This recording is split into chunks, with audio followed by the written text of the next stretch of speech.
Are they comparing Mavis to Aretha?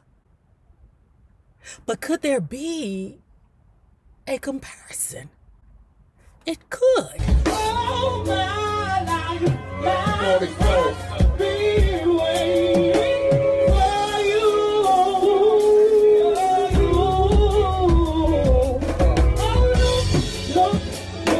No, how you do.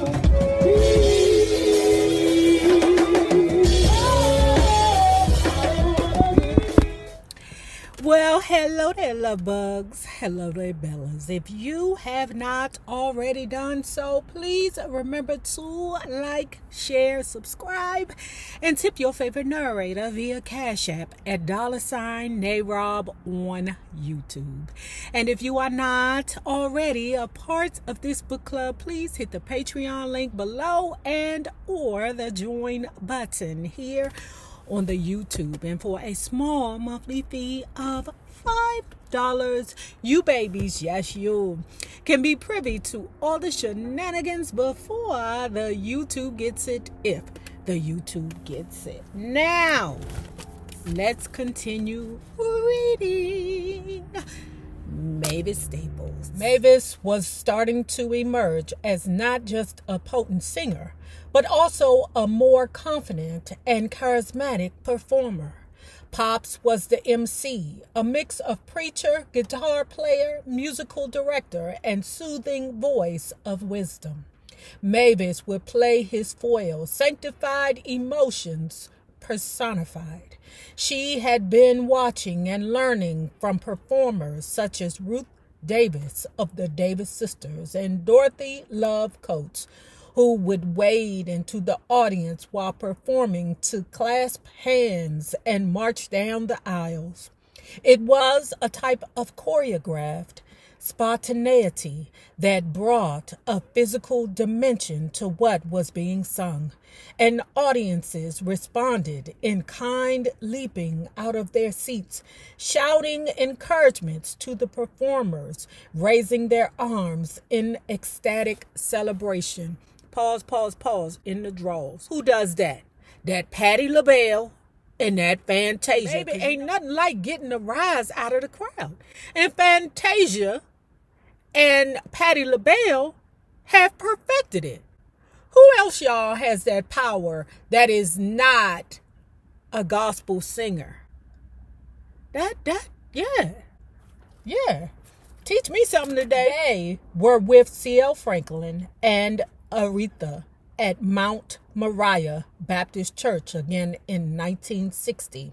And it was a huge difference from the previous time 2 years before.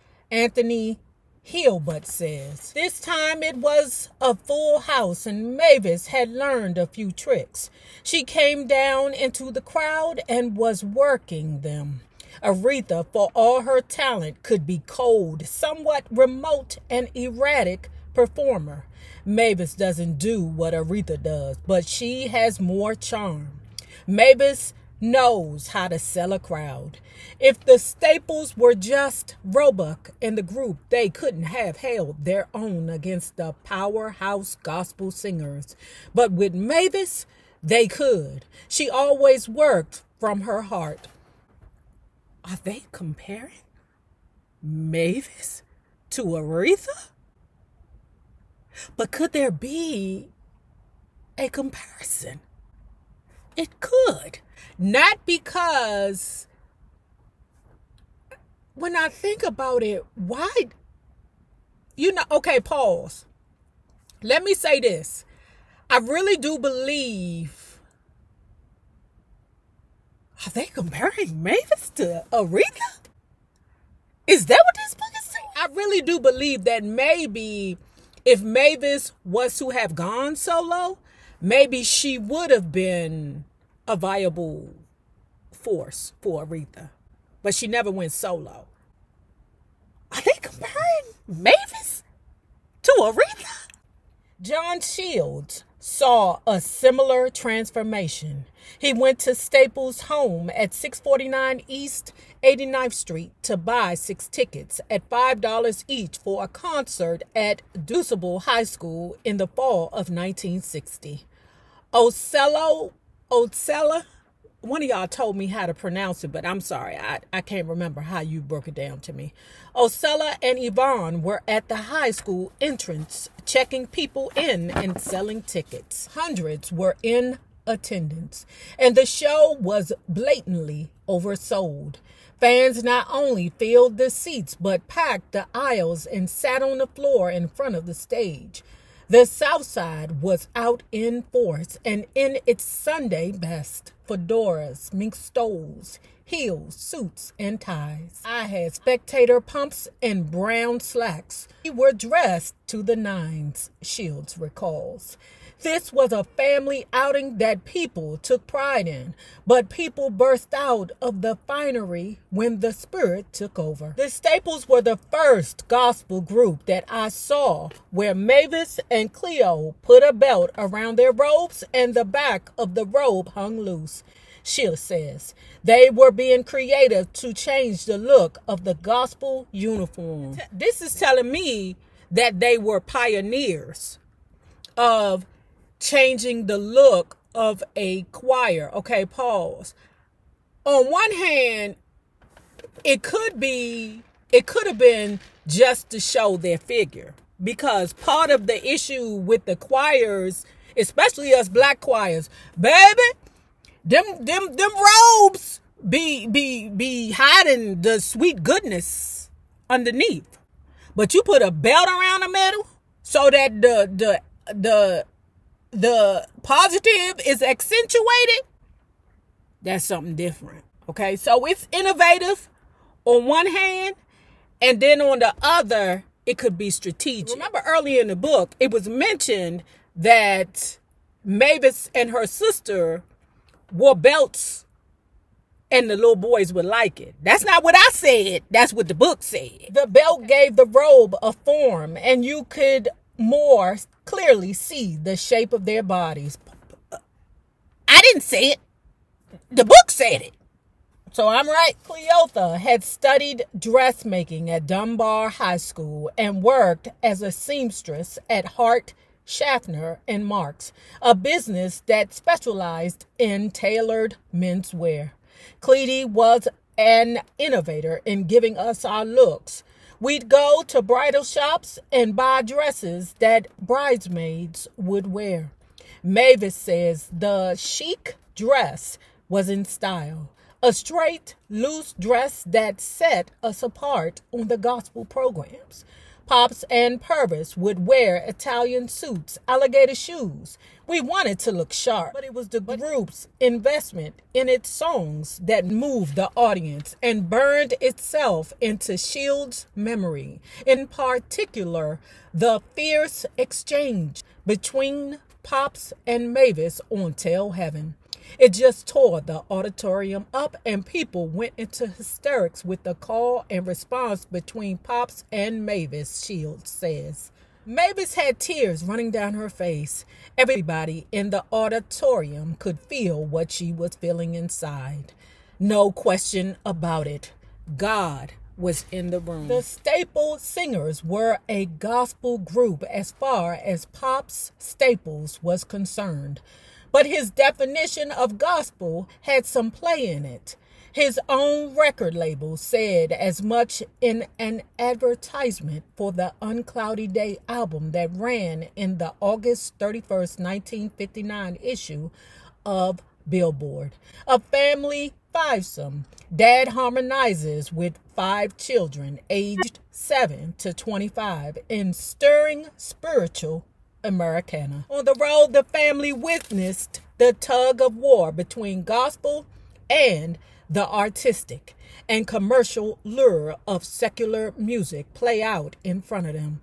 Their first major tour after Mavis graduated from high school in 1957 was with the Soul Stirrers, whose lead vocals was their own Dirty 30s friend, Sam Cooke. Cooke's father, Charles, was a Baptist minister, and Sam grew up singing gospel, eventually becoming lead vocalist in the Highway QCs, and then at the age of 19 in 1950, replacing the great R.H. Harris in the Soul Stirrers. Even then, Cooke's charisma brought a level of hysteria to gospel programs that was as much erotic as spiritual. He was king in the gospel field, Mavis says. S.R. Crane was the Soul Stirrers manager, and if some groups like the Pilgrim Travelers was up there tearing it up, getting the ladies shouting, Crane wasn't having it. He would send Sam strolling up the middle aisle while the rival group was still performing, and it would be over when the ladies saw Sam in his suit looking fine. With that cool, confident strut, Crane would do it on purpose. Daddy would warn him, Crane, you better not do that to us. First of all, Pops, how dare you get mad at, what's the manager's name of the Soul Stirrers tactics of sashaying Sam Cooke down the aisle, because all the manager was doing was just pimping on Sam Cooke. Look, SEX sales, walk down them aisles in between them lustful ladies and sell it. How Pop's mad at the manager of the Soul Stirrers when Pops is doing the same daggone thing with the girls, his daughters. Put a belt around your waist so, you can accentuate the positive. Crane would say, you got to learn to take care of your own business. In 1956, Cooke cut the song Lovable, essentially a secular remake of the Soul Stirrers gospel hit, Wonderful. Feeling the repercussions of singing the devil's music, Cooke had the single released under the transparent alias Dale Cooke.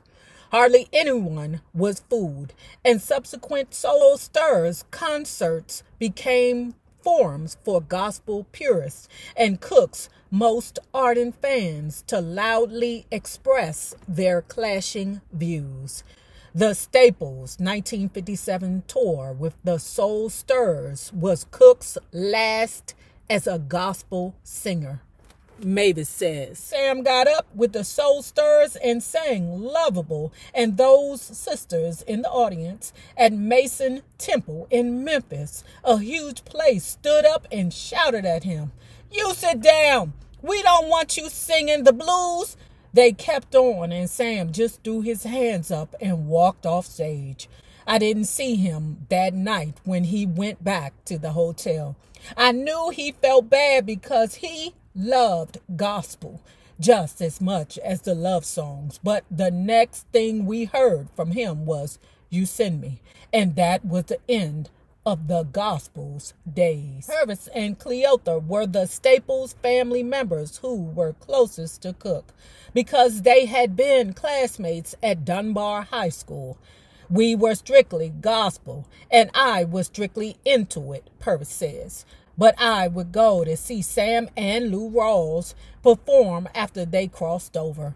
I'd argue with Pops about it.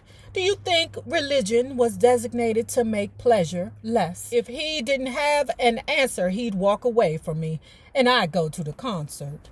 Cooke was among the first major performers to cross over from gospel to pop, and the gospel singers couldn't talk about nothing else, Aretha Franklin recalled. Soon enough, Franklin would make her own transition into secular music with the blessing of her father, the Reverend Preacher C.L. Franklin. Franklin signed in 1960 with Columbia Records, and her first single for the label, Today I Sing the Blues, announced her career change. It was released only weeks after she and her father had gotten off the road with the Staples Singers, playing for $1 admission and gospel programs in the South. Whenever she showed up in Chicago, she'd often stay at the Staples family where Osella kept her door and kitchen open 24 hours a day for visiting friends. Mavis, Yvonne, and Cleotha in turn would vacation together and visit the Franklins. Aretha, her sisters Irma and Carolyn, and brother Cecil and stepbrother Vaughn at the home in Detroit. Reverend Franklin would call the house looking for Aretha, and Pops would say, "Yeah, she's in the basement with Yvonne," Purvis recalls. "Send her home. She has a show tonight," he says. And Pops was like, "Man, she's sick." And I'll never forget what Reverend Franklin would respond.